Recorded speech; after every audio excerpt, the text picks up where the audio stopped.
Hello बच्चों, welcome to brain booster. तो सबसे पहले तो हैप्पी न्यू ईयर, क्योंकि आज ये वीडियो हमारी रिकॉर्ड हो रही है 30 तारीख को और ये वीडियो 1 तारीख को डलेगी। ठीक है, तो तब तक हैप्पी न्यू ईयर आ चुका होगा। तो आप सभी को happy new year. I hope कि आप सभी अपने जो फॉर्चून्स है, ठीक है, आपके जो गोल्स है, ठीक है, आप जो पाना चाहते हो वो सबको अचीव करो अच्छे से। ठीक है, और अच्छे से पढ़ाई करो, अपनी हेल्थ का ध्यान रखो। ठीक है, तो आज हम जो आपको जैसे मैथ मैंने कहा था कि हम साइंस भी आपको करवाएंगे। ठीक है, तो आज से ही हम साइंस का टॉपिक शुरू कर रहे हैं, क्योंकि आज है न्यू ईयर। तो मैंने सोचा कि क्यों ना न्यू ईयर से ही शुरुआत की जाए, तो पूरा साल अच्छा जाएगा। ठीक है, तो आज हमारा जो है, हम आपको 9th क्लास का सबसे इंटरेस्टिंग जो चैप्टर है हमारा, एक बार मैं चैप्टर क्या है हमारा, चैप्टर नंबर 10th ग्रेविटेशन, वो हम पढ़ेंगे। अब देखो, ग्रेविटेशन हम आपको पढ़ाने जा रहे हैं। ठीक है, तो उसके लिए आपको बेसिक चीजें पहले पता होनी चाहिए। ठीक है, बहुत अच्छा टॉपिक है, बहुत इंटरेस्टिंग टॉपिक है, आपको इतने इंटरेस्टिंग वे में हम पढ़ाएंगे। ठीक है, आपको पूरा समझ आने वाला है। ठीक है, हो सकता है इस चैप्टर की 2 या 3 वीडियो आए, लेकिन पहले ज्यादा बड़ी वीडियो नहीं रखेंगे हम। ठीक है, 2 या 3 वीडियो में ये चैप्टर पूरा कवर हम करवा देंगे। ठीक है, और साथ में न्यूमेरिकल भी प्रैक्टिस करेंगे, साथ में जो एनसीईआरटी में न्यूमेरिकल है वो सारे प्रैक्टिस करेंगे। ठीक है, तो आज हम स्टार्ट करते हैं ग्रेविटेशन, जो कि एक बहुत ही इंटरेस्टिंग और बहुत ही अच्छा टॉपिक है। क्या नाम है? ग्रेविटेशन। अब देखो भाई, ग्रेविटेशन हम पढ़ते क्यों हैं, सबसे पहले तो ये जरूरी है जानना। अब देखो, ग्रेविटेशन हम इसीलिए पढ़ते हैं। अब अगर ग्रेविटेशन ना हो, सोच के देखो, अगर ग्रेविटेशन नाम की चीज ही ना होती तो क्या हम इमेजिन कर पाते इस दुनिया को? नहीं कर पाते। अब ग्रेविटेशन है तभी तो मैं यहाँ पे खड़ा हूं। ग्रेविटेशन है तभी तो आप सभी अपने बेड पे, अपनी चेयर पे, अपने घर में या अपने किसी भी जगह पे बैठ के इस वीडियो को देख पा रहे हो। ग्रेविटेशन है इसीलिए मैं इस मार्कर को पकड़ पा रहा हूं। ग्रेविटेशन है इसीलिए हमें वेट फील होता है। समझ आया? लेकिन यहाँ पे 2-4 चीजें फैक्टर है, ये आपको बेसिक बताने के लिए है। ठीक है, अब देखो, ग्रेविटेशन का मतलब क्या है। ग्रेविटेशन, बच्चे बहुत कंफ्यूज होते हैं ग्रेविटेशन और ग्रेविटी में। तो सबसे पहले हम ग्रेविटेशन पढ़ेंगे, ग्रेविटी आपको बाद में करवाएंगे। अब देखो, ग्रेविटेशन हम स्टार्ट कर रहे हैं। ठीक है, आपकी बुक में अगर मैं एनसीईआरटी को ही बेस मान के पढ़ाऊं आपको, तो एनसीईआरटी में हमें यह दिया हुआ है कि जब भी देखो, हमारा ये पेड़ था एक, ठीक है, इस पेड़ पे यहां पे लगा था एक एप्पल, यहां पे हमारे बैठे थे न्यूटन। ठीक है, अब ये एप्पल इसके सर पे गिरा, इसके सर पे गिरा एप्पल, ऐसा बोला जाता है, ये हमारी स्टोरी है। ठीक है, और फिर न्यूटन ने ग्रेविटेशन को खोज लिया। ऐसा नहीं होता था, ऐसा कुछ भी नहीं था। ग्रेविटेशन तो पहले से भी था, बस न्यूटन ने क्या किया, न्यूटन ने क्वेश्चन किया कि ये सेब जो है ये नीचे क्यों गिरा। ठीक है, जब हम साइंस पढ़ते हैं तो हमें सबसे पहले क्वेश्चन पुट करना आना चाहिए। जब हम क्वेश्चन पुट करना सीखेंगे तभी हम साइंस सीख पाएंगे। अब देखो, ये एप्पल जो है इसके सर पे गिरा, तो इसने क्वेश्चन किया कि एप्पल हम नीचे ही क्यों गिरा। तो इसने क्या किया, इसने क्वेश्चन किया, इसने उसका सॉल्यूशन ढूंढने की कोशिश करी, और इसी के साथ इसने ग्रेविटेशन के लिए जितने भी लॉज थे उन सबको बना दिया ताकि हम पढ़ सके। ठीक है, अब देखो, अब हम ग्रेविटेशन को समझते हैं अच्छे से। ठीक है, सबसे पहले तो क्वेश्चन है ये। ठीक है, अब क्वेश्चन अराइज होगा तभी तो उसका सॉल्यूशन मिलेगा। सबसे पहले कि ये सेब नीचे ही क्यों गिरा। दूसरा, हमारा अर्थ होता है, अर्थ के चारों तरफ मून है, मून हमेशा ऐसा ही मूव क्यों करता है सर्कुलर पाथ में इसके चारों तरफ, वाई। तो ये हमें पढ़ना है। ठीक है, तो 2 क्वेश्चन हमारे हुए, कौन कौन से? सबसे पहले कि ये सेब इसके सर पे या नीचे जमीन पे क्यों गिरा। दूसरा, मून क्यों एक सर्कुलर पाथ में अर्थ के चारों तरफ चक्कर लगाता है, या फिर हम ये भी बोल सकते हैं कि अर्थ सन के चारों तरफ क्यों चक्कर लगाता है। ठीक है, तो हम इसी को पढ़ेंगे, चलते हैं। देखो कैसे हुआ ये सब हमें बहुत अच्छे से पढ़ना है। देखो, सबसे पहले अगर हम बात करें ग्रेविटेशन का सिंपल मतलब क्या होता है। ग्रेविटेशन एक टाइप की फोर्स है। क्या है? एक टाइप की फोर्स ऑफ अट्रैक्शन है। क्या है ये है हमारी फोर्स ऑफ अट्रैक्शन। ये याद रखना भाई, ये रिपल्सिव कभी भी नहीं हो सकती। ठीक है, अट्रैक्शन, ग्रेविटेशन हमेशा एक अट्रैक्टिव फोर्स है। ठीक है, अब जब ये अट्रैक्टिव फोर्स है तो कि ये क्या करेगी, हर चीज को अट्रैक्ट करेगी। किसकी तरफ, कौन करेगा, कहां से ये लगती है, वो सब हम पढ़ेंगे। देखो, देखो अगर कोई सबसे पहले देखो, अगर कोई ग्रेविटेशनल फोर्स ना होती मून और अर्थ के बीच में, तो क्या होता, यहाँ पे मून होता, यहाँ पे अर्थ होता, मून यहाँ पे आता और ये ऐसे सीधा चला जाता सीधा, ये ऐसे मुड़ता ही नहीं। अब यहाँ पे इसको एक फोर्स मिल रही है, कौन सी, ग्रेविटेशनल फोर्स। तो क्या मैं इसको एक टेंजेंट भी बोल सकता हूँ, मैथ में हम पढ़ते हैं ना, मैथ में हम पढ़ते हैं the line touch eight only one point on a circle is called the tangent. तो स्ट्रेट लाइन है ना ये, तो ये मून क्या करता है, यहाँ पे ऐसे सीधा चला जाता और कहीं दूर आगे सीधा स्ट्रेट लाइन में चला जाता, अगर ग्रेविटेशनल ना होती। तो यहाँ पे है ग्रेविटी, इस ग्रेविटेशनल फोर्स किसके बीच में, मून और अर्थ के बीच में, इसीलिए सर्कुलर पाथ में ट्रेवल करता है। दूसरा, आपने बचपन में किया होगा, एक धागा लिया होगा, धागे पे एक पत्थर बांध के उसको ऐसे ऐसे घुमाया होगा, है ना, घुमाते हैं ना हम, उसमें भी एक टाइप का फोर्स है। उसमें कौन सा फोर्स है, अब देखो, जो भी चीज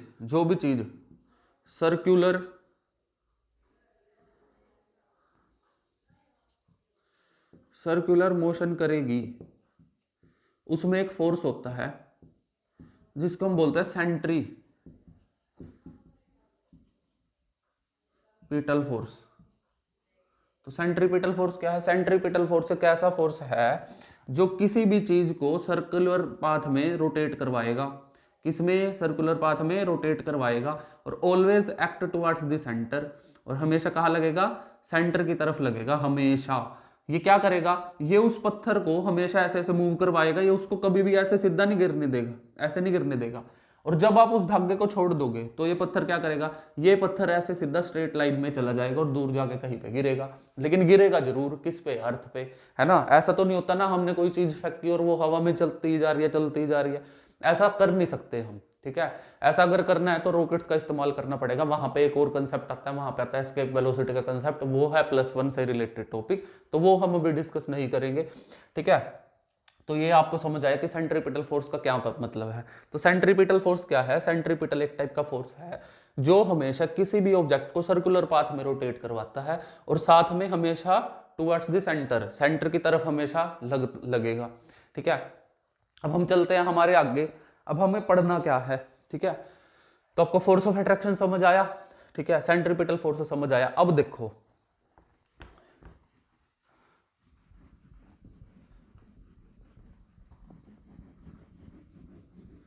क्वेश्चन जो है ना, वो क्वेश्चन क्या है, हमारा क्वेश्चन ये है कि जब न्यूटन के ऊपर ये एप्पल गिरा, जब ये न्यूटन के ऊपर एप्पल गिरेगा तो ये ऐसा क्यों हुआ कि एप्पल ही जमीन पे गिरा, जमीन मतलब अर्थ क्यों नहीं एप्पल की तरफ गई। क्योंकि देखो हम पढ़ते हैं थर्ड लॉ में हमें यह बताया गया एक्शन एंड रिएक्शन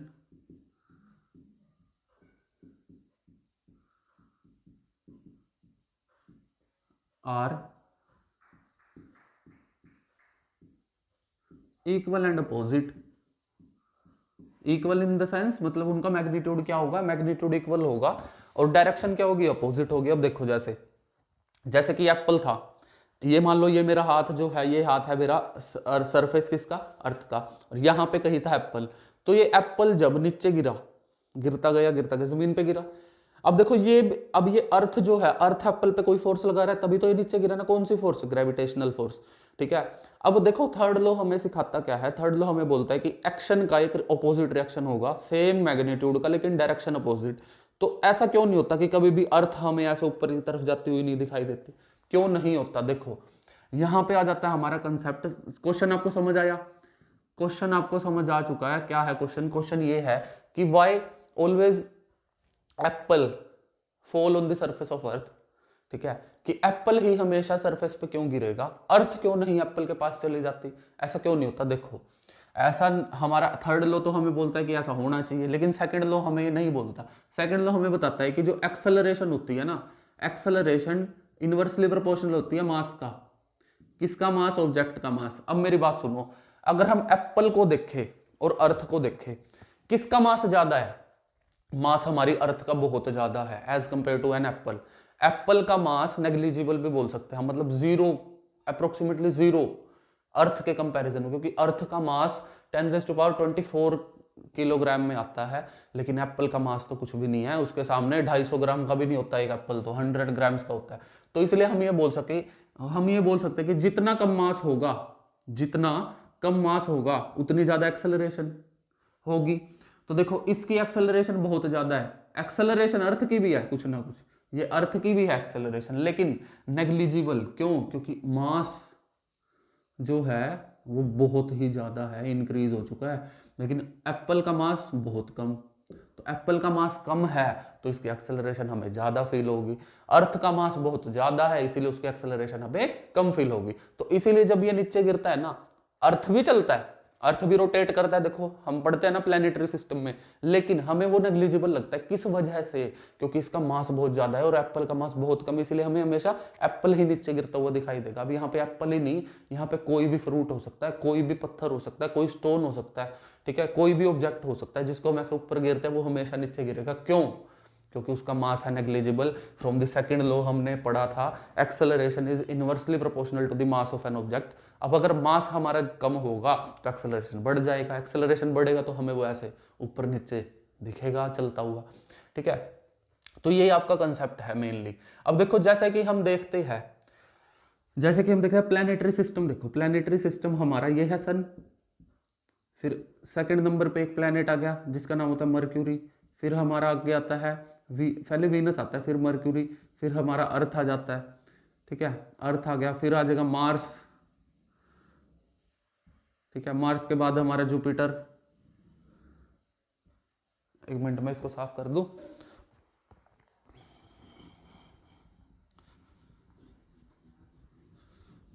जुपिटर आया, जुपिटर के बाद कौन आएगा?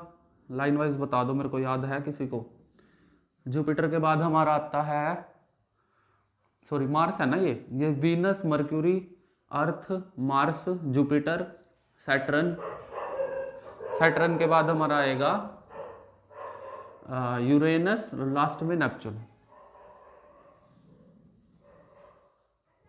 अब आप बोलोगे कि भैया एक और है, कौन सा है? एक और है हमारा प्लूटो, लेकिन प्लूटो को हम अब ड्वार्फ प्लैनेट कंसीडर करते हैं, उसको हम प्लैनेटरी सिस्टम में कंसीडर नहीं करते। अब ध्यान से देखो, देखो यहाँ पे, अब देखो यहां से लेके यहां तक का प्लैनेट, ठीक है, ये सन के चारों तरफ ही घूमता है। क्यों घूमता है? किस वजह से घूमता है? क्योंकि यहाँ पे सन जो है, सन का मास इतना ज्यादा है ना, इतना ज्यादा है कि ये जितने भी प्लैनेट है ना, ये सारे इसके चारों तरफ ऐसे चक्कर लगाएंगे। अब अगर इसका मास कम हो जाए तो हो सकता है लास्ट का एक या दो प्लैनेट अपना स्ट्रेट लाइन में यहाँ पे ऐसे मूव ना करके, ऐसे मुड़ के ना सीधा ऐसे स्ट्रेट लाइन में किसी और जगह पे चला जाए, स्पेस में गुम हो जाए, ठीक है। अब अगर इसका मास और बढ़ गया, अगर इसका मास और बढ़ जाता है तो जो हमारा प्लूटो है ना वो भी हमारा इसी में आ जाएगा। तो कहने का मतलब क्या है? कहने का मतलब ये है कि ये जो हमारा प्लैनेटरी सिस्टम है ना पूरा, हर एक गैलेक्सी में देखो कितनी गैलेक्सीज है, मिलियन बिलियंस ऑफ गैलेक्सीज है हमारे पूरे, है ना। मिल्की वे की भी अगर हम बात करें, एक गैलेक्सी है मिल्की वे, तो जिसमें हमारा एक छोटा सा प्लैनेटरी सिस्टम है जिसमें कि हम अर्थ पे रहते हैं, ठीक है। जितना भी हमारा प्लैनेटरी सिस्टम है ना, जितना भी, हर एक गैलेक्सी में एक बीच में क्या होता है, एक बीच में हमारा स्टार होता है जिसको हम अपने में सन बोलते हैं। उसके चारों तरफ ऐसे 4 5 7 या 8 प्लैनेट्स चक्कर लगाएंगे। किस वजह से? यहाँ पे है वजह ग्रेविटेशनल फोर्स, ठीक है। अब ये प्लैनेटरी सिस्टम में नहीं है, हमारी गैलेक्सीज में भी होता है। गैलेक्सीज में क्या होगा, पूरी गैलेक्सी की गैलेक्सी पूरी ऐसे चक्कर लगाएगी सेम स्पीड में और एक सर्कुलर पाथ, ठीक है, सर्कुलर पाथ फॉलो करेंगे हर एक चीज। क्यों? क्योंकि एक फोर्स ऑफ अट्रैक्शन है जिसको हम बोलते हैं ग्रेविटेशनल फोर्स, और यहां तक वो फोर्स लग रही है, ठीक है। इसीलिए हमारे बेचारे देखो ये क्या करेगा, ये भी हमारा यूरेनस है ना, ये यूरेनस ऐसे जाएगा सर्कुलर पाथ में, ऐसे नहीं चला जाएगा कि स्ट्रेट लाइन में मैं तो किसी और जगह पे जाऊंगा भाई, ठीक है, तुम अपना रहो आराम से, मैं तो किसी और प्लैनेटरी सिस्टम में जाके लास्ट प्लैनेट बनूंगा और फिर उसको भी ड्वार्फ बोल देंगे, ठीक है। तो ऐसे ये हमारा चीज चलता है। अब मेरे को लग रहा है कि आपको ग्रेविटेशन समझ आ चुकी है बेसिक। तो अगर हम बेसिक मोटे मोटे तौर पे बात करें तो ग्रेविटेशन का मतलब क्या है? ग्रेविटेशन एक टाइप की फोर्स है। कौन सी फोर्स? जो हमारी किसी भी ऑब्जेक्ट को दूसरे की तरफ अट्रैक्ट करती है। हम ये बोल सकते हैं कि दो हैवी मासेस के बीच में जो फोर्स होता है ना, फोर्स ऑफ अट्रैक्शन, उसको हमें ग्रेविटेशनल फोर्स बोलते हैं। ग्रेविटी आगे पढ़ेंगे, पजल नहीं होना, ग्रेविटी और ग्रेविटेशन में बहुत बड़ा फर्क है, ठीक है। ग्रेविटेशन तो किसी भी दो ऑब्जेक्ट के बीच में लगने वाली फोर्स है, लेकिन जैसे ही मास उसका डिक्रीज होगा, मास डिक्रीज होता जाएगा। अगर हम जैसे हम अब देखो ग्रेविटेशन जो है ना हर एक ऑब्जेक्ट पे कंसिडर होती है, इस मार्कर और इस बोर्ड के बीच में, ठीक है, इस बोर्ड और मेरे बीच में, मेरे और आपके बीच में। लेकिन हमें वो नेग्लिजिबल फील क्यों होती है? हमें वो नेग्लिजिबल फील होती है किस लिए? क्योंकि वहां पे मास का फैक्टर आ जाता है, हमारा मास नेग्लिजिबल है। तो हम ये बोल सकते हैं कि जो ग्रेविटेशनल फोर्स है ना वो हमें मोटे मोटी जो प्लैनेट्स है ना उनके बीच में ज्यादा देखने को मिलती है, ठीक है। अब जैसे मून हो गया, हमारा अर्थ हो गया, मून बेचारा अर्थ के चारों तरफ क्या पता कितने सालों से चक्कर काट रहा है, ठीक है। क्यों? किस वजह से? क्योंकि वहां पे उसको एक अट्रैक्शन मिल रही है, ठीक है। जैसे वो सलमान खान बोलता है ना, क्या बोलता है, उसको किक चाहिए, किक फिल्म में वो बोलता है मुझको किक चाहिए, तो किक लेने के लिए वो कुछ भी करने को तैयार है। ऐसे ही हमारा मून, मून को एक अट्रैक्शन चाहिए, किससे? अर्थ से, इसीलिए वो अर्थ के चारों तरफ चक्कर काट रहा है। लेकिन अर्थ बेचारी नहीं मानती, उसको अपने में आने ही नहीं देती। क्यों? क्योंकि जो वो ग्रेविटेशन है ना, ग्रेविटेशन है वो बनी रहनी चाहिए। डिस्टेंस का भी फैक्टर आता है वहां पे, नेक्स्ट टॉपिक में आप पढ़ोगे, अभी मैं करवा रहा हूं बस, ठीक है। वहां पे डिस्टेंस का भी फैक्टर आता है। जैसे मार्स है, मार्स के भी 2 मून है, कौन कौन से? उनके 2 नाम है, फोबोस और डिमोस, ठीक है। मैंने पढ़ा था ये, आपकी जियोग्राफी की बुक में आता है ये, 7th या 8th क्लास, 8th या 9th क्लास में, 9th में तो नहीं, शायद 8th में ही आता है, पता नहीं 7th में, ठीक है। तो वहां पे क्या आता है, मार्स के, हमारे मार्स जो प्लेनेट है, 4th प्लेनेट, ठीक है, ये रहा, ये रहा, इसके भी 2 मून है ऐसे, ठीक है, एक यहाँ पे और एक यहाँ पे, ये भी ऐसे इसके चारों तरफ चक्कर लगाते हैं। कौन कौन से? इनका नाम फोबोस और डिमोस होता है, मेरे को जितना याद है, हो सकता है एक बार कंफर्म कर लेना, मेरे को लग रहा है फोमोस और डिमोस ही होता है, फोबोस और डिमोस, ठीक है। ये भी बेचारे इसके चारों तरफ चक्कर लगाते हैं। क्यों? क्योंकि मार्स उनको एक अट्रैक्शन देता है, ठीक है। जैसे कि हम बात करते हैं, जब हम केमिस्ट्री में पढ़ते हैं, केमिस्ट्री में ये होता है ना, बीच में एक न्यूक्लियस और उसके चारों तरफ ऐसे शेल्स होते हैं, और शेल में होते हैं इलेक्ट्रॉन, इलेक्ट्रॉन भी बेचारे इसके चारों तरफ चक्कर लगाते हैं। क्यों? क्योंकि वहां पे भी अट्रैक्टिव फोर्स है, ठीक है। दूसरा, अगर हम बात करें जुपिटर और सैटर्न की, उनके बेचारों के 60-60, 70-70 मून है, छोटे छोटे, है ना। तो छोटे छोटे वो मून क्या करते हैं? मून का काम है अर्थ, किसी भी प्लैनेट के चारों तरफ चक्कर लगाना, ठीक है। तो यही काम चलता रहता है, इसी को हम ग्रेविटेशन बोलते हैं। हो सकता है आपको, मेरे को लग रहा है समझ आ चुका है अब अच्छे से, अब आप कभी नहीं भूलोगे। अब हम नेक्स्ट टॉपिक पे चलते हैं, जिसमें हम पढ़ेंगे कि universal gravitational force, sorry, universal law of gravitation कैसे काम करता है, इसकी स्टेटमेंट क्या है, इसको हम शो कैसे करेंगे, ठीक है। अब देखो, अब आपको समझ आ चुका है अच्छे से ग्रेविटेशन का क्या मतलब है। तो ग्रेविटेशन का अगर हम मतलब बताए, तो ग्रेविटेशन है किसी भी 2 ऑब्जेक्ट के बीच में लगने वाला एक फोर्स, उसको हम उसको ग्रेविटेशनल फोर्स बोल लेंगे, ठीक है। और ये कंटिन्यूअस रहता है, ठीक है। और ये हमेशा हमेशा क्या कहा लगेगा? सेंटर की तरफ, टुवर्ड्स द सेंटर, ठीक है। ये भी नहीं भूलना है आपको कि ये हमेशा टुवर्ड्स द सेंटर लगेगा। अब हम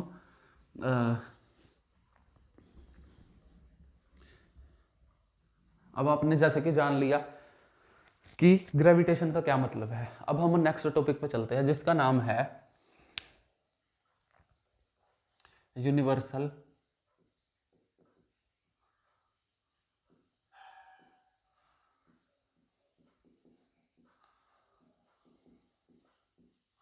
gravitational law,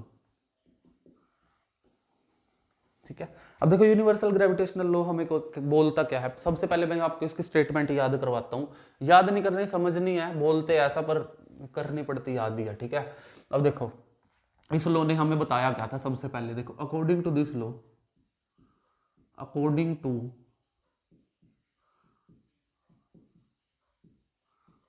this law, force of gravitation is directly proportional to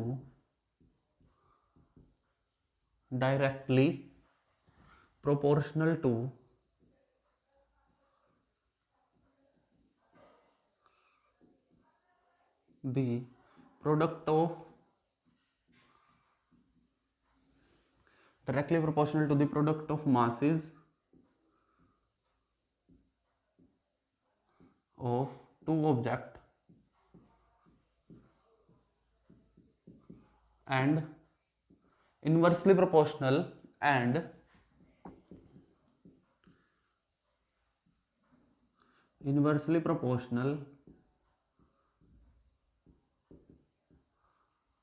inversely proportional to the square of distance between them, उनके बीच में जितना भी डिस्टेंस होगा, डिस्टेंस बिटवीन देम। समझ आया? ये होता है हमारा यूनिवर्सल ग्रेविटेशनल लॉ। इसने क्या बताया था, इसने हमें ये बोला था कि देखो कोई भी दो ऑब्जेक्ट कंसीडर करो, अगर तुम्हें उनके बीच में ग्रेविटेशनल फोर्स की वैल्यू निकालनी है, मैग्नीट्यूड निकालना है, तो क्या करना पड़ेगा, उनका जो ग्रेविटेशनल फोर्स होगा वो डायरेक्टली प्रोपोर्शनल तो होगा उनके मास के प्रोडक्ट के, और इनवर्सली प्रोपोर्शनल होगा उनके स्क्वायर ऑफ डिस्टेंस के। ठीक है, अब देखो अगर हम इसको मैथमेटिकली लिखने की कोशिश करें तो क्या लिखेंगे। अब देखो हम यहाँ पे सबसे पहले एक मास कंसीडर किया, दो मास कंसीडर कर लिए। ठीक है, इसका मास था m1, इसका मास था m2, इसका ये सेंटर था, इसका ये सेंटर था, और ये एक दूसरे को क्या कर रहे थे, फोर्स लगा रहे थे, जिसका नाम हम लेते हैं ग्रेविटेशनल फोर्स। इनके बीच का डिस्टेंस हमने ले लिया d, क्या ले लिया, d हमने इनके बीच का डिस्टेंस ले लिया। तो यहाँ पे हम लिखो, सबसे पहले क्या लिखो, consider two masses, consider two masses having mass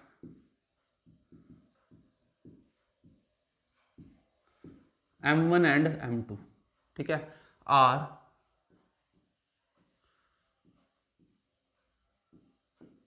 separated by distance d।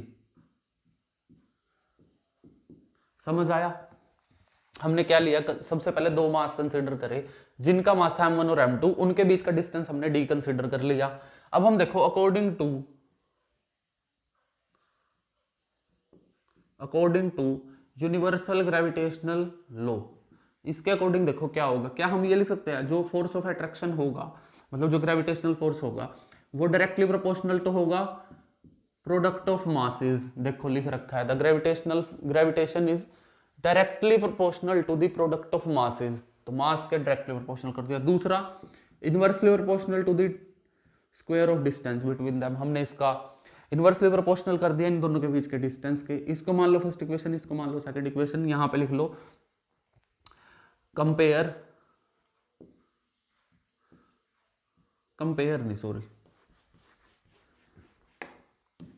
Combine कर लो इनको, कंबाइन इक्वेशन 1 और 2। अब देखो क्या मैं f को ये लिख सकता हूं m1 m2 divided by d square, इन दोनों को कंबाइन करके लिख दिया। अब देखो यहां पे हमें एक चीज पता चली कि जो फोर्स होती है ना, हमारी स्टेटमेंट देखो, force gravitational force is directly proportional to the product of masses and inversely proportional to the square of distance between them. अब देखो जब हम इस डायरेक्टली प्रोपोर्शनल को हटाते हैं ना, जब हम यहाँ पे इक्वल लेके आते हैं तो यहाँ पे कांस्टेंट आ जाता है जिसको हम बोलते हैं जी। क्या बोलते हैं, जी। ये वो वाला जी नहीं है, हाँ जी, हाँ जी, ये हमारा जी की वैल्यू होती है एक, ये मैं आपको अभी बताऊंगा। एक चीज आप ध्यान रखना, कभी भी जब भी आप आगे पढ़ोगे हमेशा याद रखना कि डायरेक्टली प्रोपोर्शनल का मतलब क्या होता है, ये भी मैं आपको बता दूंगा अभी। ठीक है, पहले ये टॉपिक कर लो अच्छे से। अब देखो एफ में डायरेक्टली प्रोपोर्शनल को हटा के इक्वल अगर लिखना है, याद रखना कभी भी डायरेक्टली प्रोपोर्शनल को हटा के अगर इक्वल लिखना है, वहां पे कांस्टेंट जरूर आएगा जिसकी वैल्यू कुछ भी हो सकती है, 1 2 3 4 या फिर फिक्स भी हो सकती है, कुछ भी। ठीक है, जैसे कि हमारे इस केस में यूनिवर्सल ग्रेविटेशनल लॉ के केस में एक जी आया। ये क्या है, जी मैं यहां पे लिख देता हूं, जी का मतलब होता है हमारा यूनिवर्सल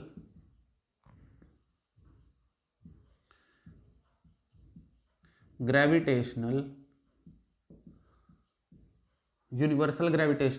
कांस्टेंट। ठीक है, इसकी एक वैल्यू होती है फिक्स, कांस्टेंट है ना ये। कांस्टेंट का मतलब क्या होता है, जिसकी एक न्यूमेरिकल वैल्यू हो, मैग्नीट्यूड हो फिक्स। इसकी वैल्यू होती है 6.67 इंटू 10 की पावर -11 न्यूटन मीटर स्क्वायर पर किलोग्राम स्क्वायर। ये इसकी वैल्यू होती थी, याद रखना हमेशा।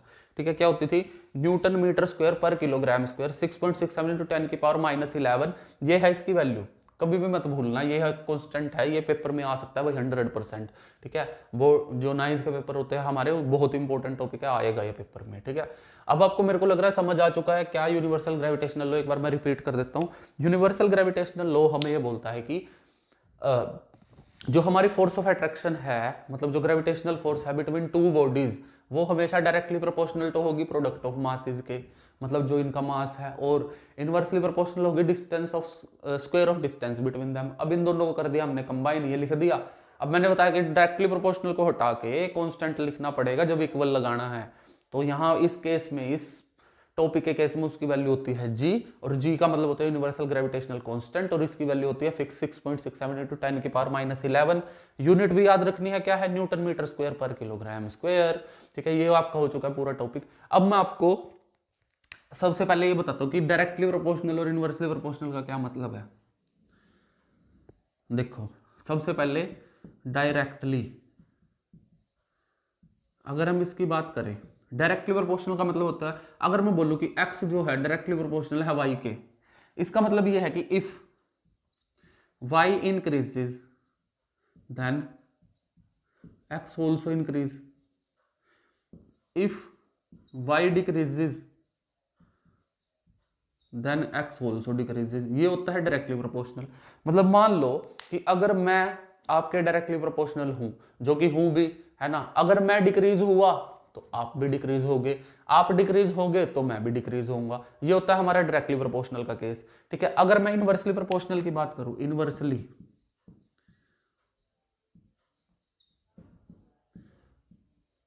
इनवर्सली प्रोपोर्शनल की अगर हम बात करें, x is inversely proportional to y, ये बोल दूं, देखो मेरी बात सुनो ध्यान से, मैं दो चीजें बोल सकता हूं, या तो मैं बोल दूं कि x is inversely proportional to y, या फिर ये बोल दूं कि x is directly proportional to 1/y या रेसिप्रोकल ऑफ y। सेम बात है। इनवर्सली में उल्टा होता है, if y decreases then x increase, if x decreases then y increases. उल्टा हो गया। अब आपको समझ आ चुका है इनवर्सली और डायरेक्टली का मतलब। अब देखो यहां पे अगर मास इंक्रीज होगा तो फोर्स इंक्रीज होगा, डिस्टेंस अगर इंक्रीज होगा तो फोर्स डिक्रीज होगा। ठीक है, ये हमारा केस है। अब मैं आपको एक और इंटरेस्टिंग फैक्ट बताता हूं, देखो ध्यान से। अब जैसे कि देखो, अगर हम बात करें अर्थ की और हमारी, हमारा मास बिल्कुल नेग्लिजिबल है और डिस्टेंस भी क्या है, जीरो, अर्थ के ऊपर ही खड़े हैं हम, जीरो डिस्टेंस है, तो फोर्स अप्रोक्सीमेटली जीरो होगा। ठीक है, जब नीचे पैर में जीरो आ जाए तो जीरो हो सकता है, या इन्फिनिटी, सॉरी 1/0 इन्फिनिटी होगा। ठीक है, अब जैसे कोई एप्पल है ऊपर लटका हुआ है पेड़ पे, वो जब टूटेगा उसकी ब्रांच से, वो नीचे गिरेगा, क्यों, क्योंकि डिस्टेंस है, एक डिस्टेंस है, नीचे गिरेगा, उसका मास है बहुत कम, अर्थ का मास है बहुत ज्यादा, तो अर्थ उसको अपनी तरफ अट्रैक्ट करेगी। ऐसे ही मून, हमारा मून का मास है बहुत कम, अर्थ का मास है बहुत ज्यादा, इसीलिए अर्थ क्या है, उसको नचाती है अपने चारों तरफ, वही घूम तू जब तक घूम सकता है। ठीक है, डिस्टेंस का भी फैक्टर आ जाता है यहाँ पे। ठीक है, अब जैसे अगर हमारा अर्थ और मून के बीच का जो डिस्टेंस है वो और बढ़ता गया, तो एक पॉइंट ऐसा आएगा कि अर्थ की ग्रेविटेशनल फोर्स से वो बाहर चला जाएगा और किसी और दुनिया में चला जाएगा फिर वो, है ना। तो डिस्टेंस भी क्या है, डिस्टेंस भी फिक्स रहना चाहिए। ठीक है, अब जैसे अगर अर्थ और सन के बीच का थोड़ा सा भी डिस्टेंस गड़बड़ाया, आगे पीछे हुई अर्थ, तो इससे क्या होगा, इससे होगा ग्रेविटेशन में फर्क आएगा। ग्रेविटेशन में फर्क आएगा तो हमारे यहाँ की वेजिटेशन या हम जिंदा ही नहीं बच पाएंगे। ठीक है, थोड़ी सी भी पोजीशन अगर इधर उधर होगी, तो नेचर ने जो भी बनाया वो बहुत समझ के, ठीक है, बहुत अच्छे से बनाया है। और ये था आपका टॉपिक, जो कि मेरे को लग रहा है बहुत अच्छे से समझ आया होगा आपको। अब आपको पता चल चुका है कि कौन सी फोर्स है वो जिसकी वजह से वो एप्पल अर्थ पे गिरा, कौन सी फोर्स है वो जिसकी वजह से हमारे सारे प्लैनेट्स सन के चारों तरफ चक्कर लगाते रहते हैं, और कौन सी फोर्स है वो जिसकी वजह से जो भी ऑब्जेक्ट हमने ऊपर गिरा वो हमेशा जमीन पे गिरेगा। तो ये था आज का आपका टॉपिक। आगे मैं एक बार देख लेता हूं।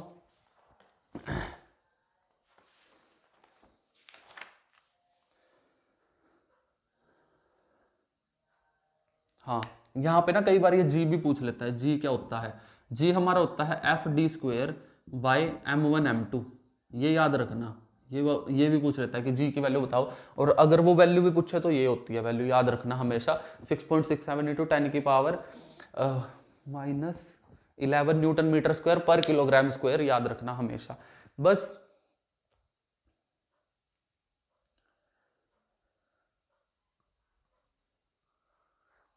हाँ, इससे रिलेटेड हम एक न्यूमेरिकल कर लेते हैं जो आपकी बुक में दिया हुआ है, ठीक है। जैसे कि ये न्यूमेरिकल है 10.1, ठीक है। इसको मैं साफ कर रहा हूँ, ठीक है। वो न्यूमेरिकल करे और फिर हम करते हैं वीडियो को एंड, और मिलते हैं किसी और अच्छे से वीडियो में फिर, ठीक है। अभी मैं आपको एक न्यूमेरिकल करवा दूँ पहले।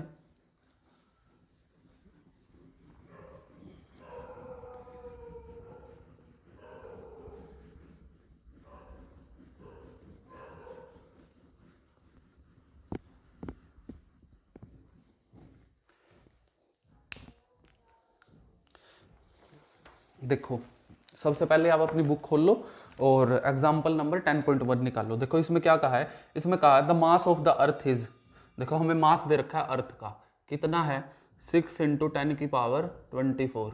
आगे क्या दे रखा है, and that of the moon is, moon का मास दे रखा है स्मॉल एम मान लो इसको, ये 7.4 इंटू 10 की पावर 22 किलोग्राम। आगे देखो क्या दे रखा है, डिस्टेंस दे रखा है इन दोनों के बीच का डी, कितना 3.84 इंटू 10 की पावर 5 किलोमीटर है ये, ठीक है। इसको मीटर में चेंज करना पड़ेगा इसको मीटर में चेंज कर दो।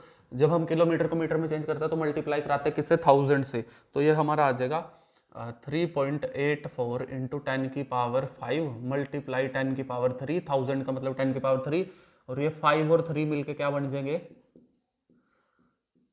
10 की पावर 8 मीटर बन जाएंगे। और आगे क्या दे रखा है, जी हमें पता ही होता है क्या होता है, 6.67 इंटू 10 की पावर -11 न्यूटन मीटर स्क्वायर पर किलोग्राम स्क्वायर। हमें निकालना क्या है, हमें निकालना है फोर्स निकालनी है इन दोनों के बीच की, है ना। अभी देखो, अभी हमने किया था कि F is equal to capital G M into capital M is divided by D square. तो G की वैल्यू क्या है 6.67 इंटू 10 की power -11 multiply mass of moon 7.4 into 10 की power 22, mass of earth 6 into 10 की पावर 24 डिवाइडेड बाई 3.84 इंटू 10 की power 8। ये हमें सॉल्व करना है। देखो एक बात और ध्यान रखना, फिजिक्स में ऐसा जरूरी नहीं है कि एग्जैक्ट सेम यही वैल्यू हमारी आएगी, हम किसी और मेथड से कर सकते हैं। देखो अब मैं आपको कराता हूँ अपने तरीके से। सबसे पहले तो 10 की जितनी भी पावर है उनको एक जगह लिख लो। सबसे पहले 10 की पावर -11 एक जगह लिख लो, मल्टीप्लाई 10 की पावर 22 इंटू 10 की पावर 24, ठीक है। और ये है हमारा 6.67 into 7.4 into 6 multiply divided by, ये है हमारा स्क्वायर में तो इसको लिख दो स्क्वायर में, 3.84 मल्टीप्लाई 3.84 दो बार लिख देंगे ना, स्क्वायर है। और ऐसे 10 की पावर 8 इंटू 10 की पावर 8, इसको भी दो बार लिख देंगे। अब देखो पॉइंट हटा के नीचे 100, यहाँ का पॉइंट हटा के नीचे 10, ठीक है। अब यहाँ के दो पॉइंट हटेंगे नीचे 100 और एक बार और 100, क्योंकि दो पॉइंट है हमारे, ठीक है। देखो एक 200 यहाँ का और एक 100 यहाँ का, 100 यहाँ का, 100 ये और एक पॉइंट ये काटा क्यों लग गया, ठीक है। अब देखो ध्यान से, इस 100 से ये 100 कट, इस एक 0 से ये 10 की 0 गई, आंसर आ गया 667 into 74 into 6 divided by 384 into 384 multiply. देखो इसको सोल्व करो, बेस सेम पावर क्या हो जाती है ऐड, -11 प्लस 22 प्लस 24, ठीक है। ये 8 है ना, 8 है दोनों, ऊपर जाके क्या बन जाएंगे -8 और -8। कैसे बनते हैं पता है ना, जब पावर नीचे, जब कोई भी 10 की पावर नीचे होती है उसका रेसिप्रोकल करके ऊपर लेके जाते हो, पावर माइनस में चले जाती है। एक 10 यहाँ पे भी बचा था हमारा, ठीक है। एक और 10 लिख लो यहाँ पे। इसको जब आप सोल्व करोगे, ये तो मैथमेटिकल टर्म है, इसको तो कर ही लोगे, या करवाऊं, देख लेते हैं। देखो सॉरी देखो 6 पे ये कट, 6 6 जा 36, 2 बचा, 6 4 जा 24। और देखो क्या ये कटेगा 74 पे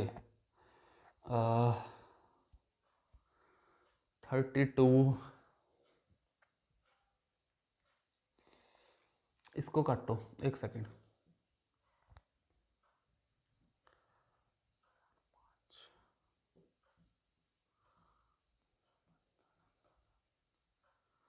नहीं कटता तो चलो देखो, 667 इंटू 74 डिवाइडेड बाई 64 मल्टीप्लाई 384, इसको आप मैथमेटिकली देख लेना, ये कैलकुलेट कर लेना। देखो ये 10 की पावर को हम सोल्व कराते हैं। देखो 22 माइनस 11, 11 प्लस 24 कितना बनेगा 35। ये क्या बनेगा 10 की power minus 16 multiply 10 as it is, इसको करो सोल्व। ये एज इट इज लिख लो, 10 की पावर को सोल्व करो। 35 माइनस 16 प्लस 1, 35 माइनस 16 प्लस 1, इसको सोल्व कर लो। ये बनेगा, ये as it is mathematical term और 10 की पावर हम सोल्व कर लेते हैं। 55 कहाँ से आ गया, 35 आएगा। 35 में से 16 माइनस करो, क्या बचेगा,